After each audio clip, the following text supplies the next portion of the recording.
Hey y'all, this is Cocktails and Conversation with your girl Crystal Bailey, and we are here to bring you the real truth behind business and life. And let's not forget a good cocktail. And every week, I'm gonna be bringing on different friends, and we're gonna get the behind the scenes things and questions that you guys wanna ask that you may never get to hear or see. So stay tuned and pass me my drink, please. Hey y'all, we are live at Cocktails and Conversation, and today I got my girl Yaz here with me. And before we get into who Yaz is and the behind the scenes on Dope Hair, we are going to drink. Our alcohol of the day is Douce with a little lemonade. What we gonna call it? Holding B. All right, my girl Tosh got a good drink for us. Thank you, Tosh. No problem, ladies. Enjoy. Salud. Toast. Oh yes, I don't really like brown. Woo! All right, so before we get into it, who is Yaz? People want to know. Yasmin, shall we say? I am Yasmin Yazzo Caldwell. I am CEO and head stylist of Dope Hair Artistry and Extensions. I am the owner and founder of Chateau Yazzo and Look Good, Cook Good. Okay, so we do a little bit of everything. A little bit of everything. Hair, celebrity styling. I'm a self-proclaimed master chef. Yes. I own my own line of seasonings, and I'm about to relaunch my YouTube channel, like my vlog, my food vlogging. Okay, nice. Yes. You always do cook a good meal, Yaz. I try. Maybe we can go on the page. So we talking about hair. How long have you been doing hair? I have been doing hair since a child, not professionally, but I've been doing hair since I was 14 years old. I come from a line of hairstylists. My grandmother was a hairstylist. 2 of my aunts and 4 of my cousins. So I was raised around hair my whole life. So at like what age did you really pick up your first curler? Because those were stove curlers back in the day. Yeah, well, I can speak about it. It wasn't legal back then, but I had a chair in a salon at the age of 14 in the 9th grade. Full clientele. I would go to work after school. I went to Strawberry Mansion at that time, and the salon was at the corner of 31st and Ridge. I would go to school after the last period, which was like 3:30. And sometimes when I left the salon, kids were on their way back to school again. So I had to go home, shower, and go to school because I had a full book at 14. All night? Yeah. I still have clients that I had in the 9th grade that still come to me today. Wow. Mm-hmm. So do you think your family line is why you got into the hair industry? Just watching my grandmother, she was never in a salon. My grandmother had... she did house calls, or either people came to her. But my aunt owned a salon, and a couple of my cousins owned salons. So I think just seeing, I'm intrigued by like women, just beauty. I was going to say beautiful women. Right. I don't want nobody to mistake that. Like I do love beautiful women too, but just beauty in general, and just making women feel good. Just seeing the confidence that they leave with is a thing, and just seeing that coin too that was coming in from it. So let me ask this question, because you said 14. So when we was doing hair shows, how old was you then? Because I felt like I was only 16. So then... I was probably 20 or 21. Okay. Yeah, I was probably 20 or 21 when I started in the hair show. Well, I was performing in hair shows as a teenager for Tanya from Excuse Me Who Styled That. But once I got, into my own lane and my own thing, I was about 21 when you guys were modeling for me. Wow, that's crazy. That means we've really known each other a really long time. A long, long time. We're not going to talk about our age. Yeah. So, what made you kind of transition from hair into wanting to do food? It just came naturally. That's another thing my family is known for. Everybody that knows the Caldwells know that you're going to eat good when you come to North Philly. Yeah. We're all of our doors are always open. We get the best cookouts and stuff. So all of my aunts, that's a thing. Every Friday we gather at my grandfather's house. Everybody is cooking. And so once I started cooking on Instagram and sharing my meals and how I plate my food, I just started gaining so much attention that people are like, can I get that recipe? Can I get this recipe? So it happened over the pandemic. I was sharing recipes because of course we was home, we was bored, and I was just doing a whole lot of cooking. So I was like, so y'all want these recipes, huh? Yeah. So that's how I started selling my recipes, because my salon was closed. Right. So that was a good pivot. That was a little pivot. And then once that took off and did really well, then I launched my seasoning line. Okay. During the pandemic as well, and that took off faster than I expected. Right. That's so decent. So in hair, what would you say your specialty would be? Yasmin Yazzo Caldwell specializes in all aspects of hair artistry. Nice. Yes. So let's talk about this hair artistry, because you don't call yourself like a stylist or like like what does artistry mean for you? I'm a creative. I don't like to just say I'm a stylist because I'm a creative, which most hairstylists are, because we don't just, you guys are the canvas. Right. So I can't just look and be like, yeah, I'm gonna just do whatever on Crystal that I did on D, right? Because Right. you're your own canvas. So we have to create. You know what I mean? Like, I'm a creative, so I will look at you and be like, yeah, I think Crystal look good with this or that. So I just try not to box myself into just this stylist category.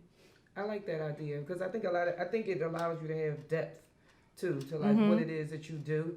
And I think it ties into the cooking like really well Yeah. with the whole artistry concept. Majority of hairstylists are artists anyway. Like, we can either, you know, a lot of hairstylists, they'll either be into fashion or you know, cooking. A lot of hairstylists can cook, believe it or not. A lot of them. That's interesting A because I lot don't of have time hairstylists. to be cooking anything. We don't. But a lot of them may be into home decor, but it's some form of artistry that comes along with just doing hair, because you're not just a stylist, you're an artist. Right. So I think we need to be recognized as artists as well. I love that. I love that. So because you done here for so long, and you mentioned like cooking, the idea of being home because you're a mom, was that hard trying to balance being a mom and having those opportunities to cook and being in the house with your son?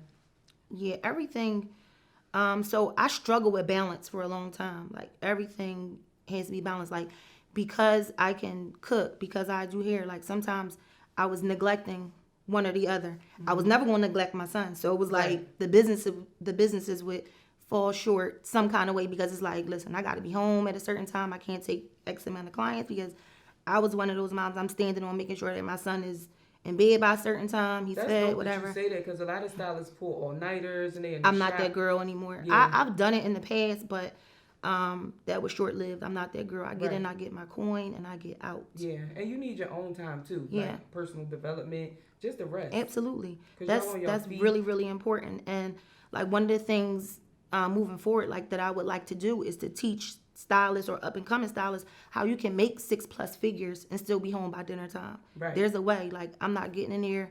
I'm not bull crapping around. I'm not taking 50,000 lunch breaks and on the phone. Like, I'm getting in. Everybody know, like, I'm moving fast and I'm getting you out. Yes, If that's we one getting thing I our love about coin. company. Yes, we in and we out because Yes. that's a stigma in the hair industry. Of Yeah, like that you sitting gonna be in the here all shop day. for 18 hours all day. That's probably the one thing everyone hates Yeah. about going to the salon. You love to talk to your stylist and catch up. Yeah. but it's like, all right, I got things to do too. Yeah. So I think that's dope. Your son is grown now, right? He is grown, but it doesn't feel like it. Yeah. But do you feel like you now get to be like Yaz, like not I Yaz do. the mom, and like you can live? I do. I can honestly say that my son is 21 now, and so now, more recently, last year I just completed a U.S. tour with Jasmine Sullivan. Okay, nice. So I didn't have to worry about, whereas in the past I'd be like, just shying away from certain situations and opportunities. But now I can call my son like, hey, I'm be going lock the door. You know, Right. like, as long as money is in his account, he works too. But just making sure Yeah, that that's what he needs. yeah, I don't have to hire sitters anymore or none of that kind of stuff. So It's a little easier. it's the year of Yaz now. Oh, I love that. It's the era of Yaz. It's the era. I like Yeah, that. it's the era of Yaz. So since you mentioned doing celebrity hair, can you kind of talk about like how you got into being a celebrity hairstylist? Because I know that's probably every hairstylist's dream to work with celebrities. Well, actually, how I got out, I've done some celebrities in the past, Basketball Wives, some people from America's Next Top Model and things of that nature, but never a singer or anything like that Right. where I would be on tour. So I met Jasmine over 10 years ago. We had mutual friends. Okay. And we met at an event, and she had been on a hiatus at that time. Like, she was on break, and she wanted to come back out, and we all put a team together. We went overseas to London, and reality show came out, and that was it from there. Yeah, that's how. But I'm just big on building network and building relationships, That's and important. just, keeping great connections with people. Always showing up on time, and do Yeah. what you came to do, and Yeah. people will always remember you when you come into a room. That's important. Yeah. Would you say that you enjoy being more on tour or in the shop? Both of them. I love tour life because it's less work. Even though I miss my clients dearly when I'm away, but it's less work, it's more travel, it's more experiences. I love the travel life. You just meet new people. Right. You know what I mean? I have a whole new tour family now. Like we Right. text check in at least once a week. And just to like certain little cities even within, in the country, I wouldn't even thought to go to. Yeah, and it's like, damn, I should have been outside a little bit more. Right, a little bit more exploring the world. It's a really great opportunity. I love traveling. I love my clients. I love servicing and see everybody's faces, but then I like the luxury of traveling, because when I came back home, I was like, damn, I gotta feed myself. Right. Oh, this is back to normal. No life per diem? again. Right. Yeah, okay. Like, reality has set back in. Okay, so do you have any other businesses outside of doing hair and cooking? I don't. Okay. No. It's just Chateau Yazzo, and it is dope hair artistry and extensions, and Look Good, Cook Good is like the overall umbrella of everything. So I've noticed though that you've been doing some branding. What are you expanding on with this YouTube channel? The YouTube channel is going to highlight and document some of the like the daily hustle and bustle of a stylist, or an entrepreneur that may be a stylist that has multiple things going on.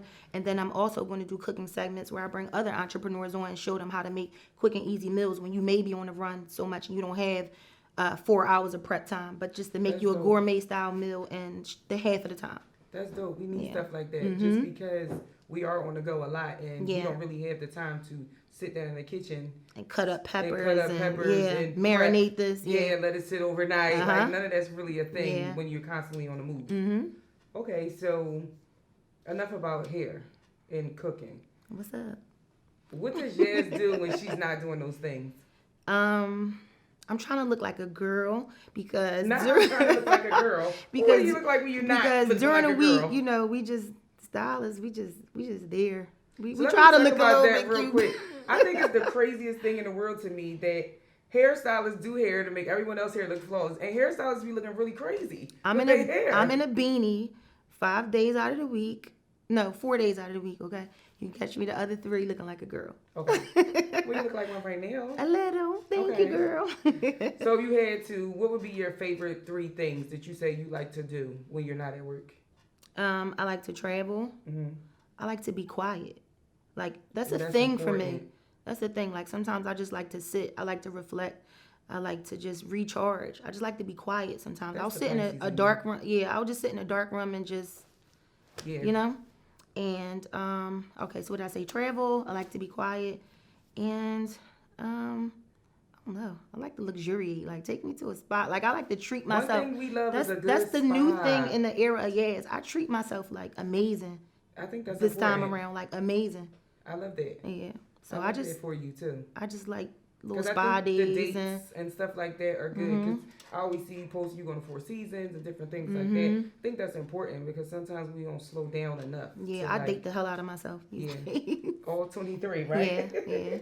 So if you had to talk about, because those are all the things that are high for you and the wins and the things that you do to love on you, what were some of the things that was a struggle throughout your journey? Okay, the main thing that was a struggle for me was because, the main thing was I got my salon at 21. Okay. So I had my salon about 17 years, my first salon. And it was just like, she's 21, I got this place for you. My dad like, you want to see it? Boom. My god brother sent the keys in, and it was like, all right, like with no knowledge of business. So I jumped in head first, called my friends I knew do here, look, we got a shop, it's up. And it was just like no structure. Right. It was no structure. I wasn't acting as the boss or the businesswoman, so things kind of like, you know what I mean? It was just like a free for all, basically. Right. And people didn't respect me as a boss over time, so it was nobody's fault but my own. But then after a while, I began to just like, I was present, but I wasn't there. You know what I'm saying? Like I just started to lose, not lose my passion in a sense, but you understand what I'm saying? Right. Like I wasn't excited to get up every morning and just go to work because it was like, I'm here again. yeah. So once I tried to like redirect everything, it was like, girl, that's what you've been doing all this time. Right. So It was a struggle. yeah, so I just had to, aside from where my salon was at, the violence had gotten extremely out of control. So that was one thing, and then the violence. So I just had to, one day I just followed God's lead, and I just walked away cold turkey, like left everything I had and just walked away. So I just had to take some time and follow God's lead, and just that's when I just woke up to an email one day like, hey, you want to go on tour? And then everything just started falling into place. So on that time off, did you take time to like relearn, restructure, and rebuild your business? Absolutely. I took my time this time around. Like, I didn't, at first, like, the anxiety kicked in of, I got to hurry up and find a shop. I don't want nobody like, oh, she closed down. What she going to do next? So my girlfriend opened her salon for me and was like, you can come here. You my sister. And, until you figure things out.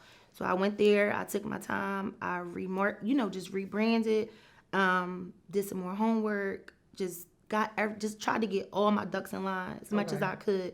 And I said, this time around, it's about me, my clients. I haven't even hired anybody yet because I just want it to be a vibe for me and my clients in this moment. Eventually we will, but we having the time right now. I love that. I love that you rolled out the idea of people being able to come, put a robe on. Like, what was the reason for that experience for your clients?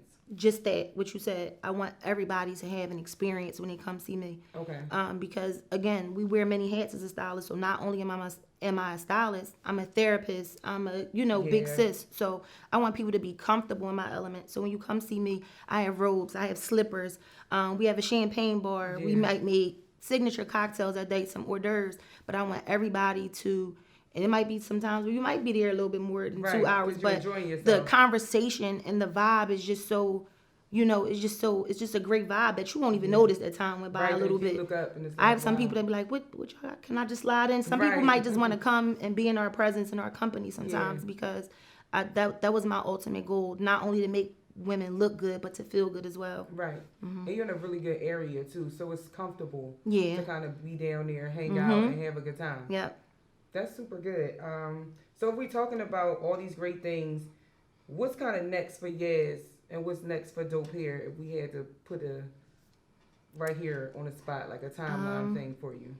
I don't have a timeline, but we do have like some movie scripts that came across my desk. Oh, okay, so we're gonna stay tuned to some we have some things in the works.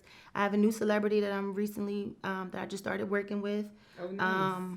I will be in Arizona Super Bowl weekend with her, so we're gonna pop out this weekend. And I'm just following God's lead at this point. Just you know what I mean? Like I haven't really set any goals as far as like business. Yeah, like I mean, just literally... I've set goals. I take that back. I've set goals, but I just I most importantly I'm following God's lead. Yeah. Whatever. And I think that's important too, to kind of sit in where you are too in the moment sometimes, and not like enjoy the space and the blessings. The biggest thing is I try not to overwhelm myself because I crashed at one point, just trying to do the Chateau Yazzo, trying to do the Dope Hair all at once with no team. It was just me. So one day I just literally just sat in my garage and just crashed, just cried because I'm like just juggling everything. You know what I mean? So and it plays on your health too sometimes, and health is wealth. So that's super important. Yep. Well, Absolutely. I thank you for coming out, Yaz. Thank you. I appreciate you guys for having me. Is have a good cocktail. Absolutely. So you got to finish it. Do I? Okay. What's the cocktail and conversation without finishing it, right? Finishing the cocktail.